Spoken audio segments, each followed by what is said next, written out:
Safdah TV. Taib jamaah sekalian rahimana rahimakumullah, yang berikutnya adalah berusaha untuk mengikuti Rasulullah sallallahu alaihi wasallam sekuat tenaga. Kita hidup di dunia dan sudah dikasih panutan oleh Allah Subhanahu wa taala. Laqad kana lakum fi Rasulillahi uswatun hasanah. Benar-benar telah ada untuk kalian pada diri Rasulullah sallallahu alaihi wasallam suri tauladan yang baik. Jadi Allah Subhanahu wa taala mewajibkan Islam kepada kita. Itu tidak hanya menurunkan Al-Qur'an saja. Tidak. Allah kasih kepada kita Nabi Muhammad sallallahu alaihi wasallam yang membuktikan bahwa syariat Islam ini itu bukan hanya aturan, tapi syariat Islam ini adalah aturan yang bisa diterapkan secara nyata. Di sana ada para sahabat, di sana ada masyarakat Islam yang menerapkan syariat ini. Jadi ini bukan hanya aturan yang hanya ditulis untuk dilanggar, tidak. Syariat Islam itu bisa diterapkan.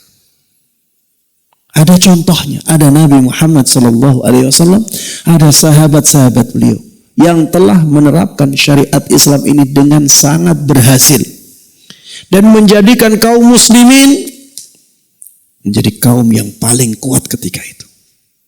Antum bisa bayangkan masyarakat Arab ketika itu tidak dipandang sama sekali oleh kekuatan besar ketika itu, yaitu Persia dan Romawi. Ketika Rasulullah sallallahu alaihi wasallam belum diutus, mereka tidak memandang sama sekali orang Arab.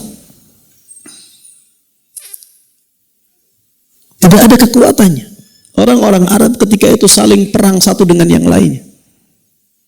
Menjadi kelompok-kelompok kecil. Tapi dengan syariat Islam, jamaah sekalian rahimakumullah, kaum muslimin bisa mengalahkan dua kekuatan terbesar ketika itu. Kalau di zaman ini mungkin seperti Amerika sama Rusia. Di zaman itu ada Romawi, ada Persia. Semuanya dikalahkan. Di zamannya siapa? Umar ibn al-Khattab radhiyallahu ta'ala an. Jadi Rasulullah sallallahu alaihi wasallam hidup setelah menerima risalah Islam ini berapa tahun? Berapa jemaah? 23 tahun. Setelah itu ada kepemimpinan sahabat Abu Bakar 2 tahun. 25 tahun. Setelah itu ada kepemimpinan Umar ibn Khattab radhiyallahu taala an. Ya. Kalau misalnya ya kepemimpinan beliau sekitar 12 tahun ya. Kalau misalnya penaklukan Romawi itu kita nggak hafal ya tahun berapa, di tahun berapa dalam kepemimpinan Umar. Kalau misalnya tahun ke-10 kepemimpinan Umar, berarti baru 35 tahun jemaah. Sudah bisa mengalahkan dua kekuatan terbesar di dunia ketika itu. Ini luar biasa, 35 tahun. Dari yang paling rendah sampai menjadi yang paling kuat. Siapa yang bisa menjadikan negara dalam 35 tahun menjadi negara adidaya?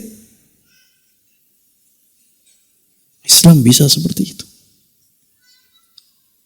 Inilah kekuatan akidah, kekuatan syariat Islam.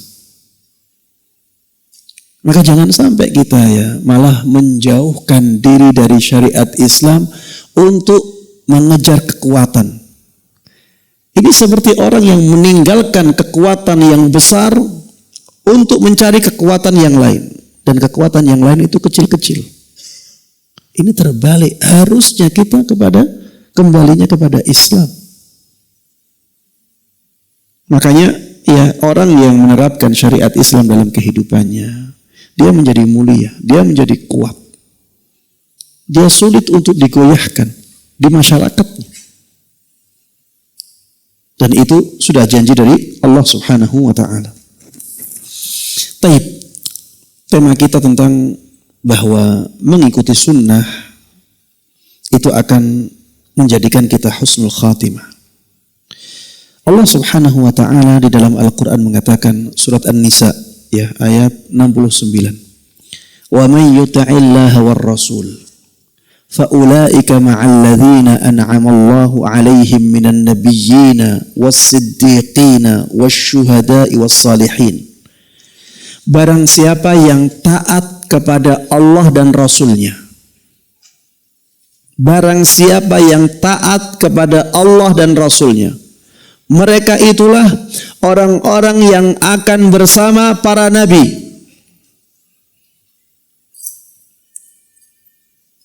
bersama para siddiqin, bersama para syuhada, dan bersama para salihin. Berarti orang ini orang yang kehidupannya ditutup dengan husnul khatimah. Kalau dia tidak husnul khatimah, bagaimana bisa bersama para nabi? Bagaimana bisa bersama para siddiqin, para syuhada, para salihin? Bagaimana dia bisa sampai ke surga Allah kalau bukan orang yang husnul khatimah?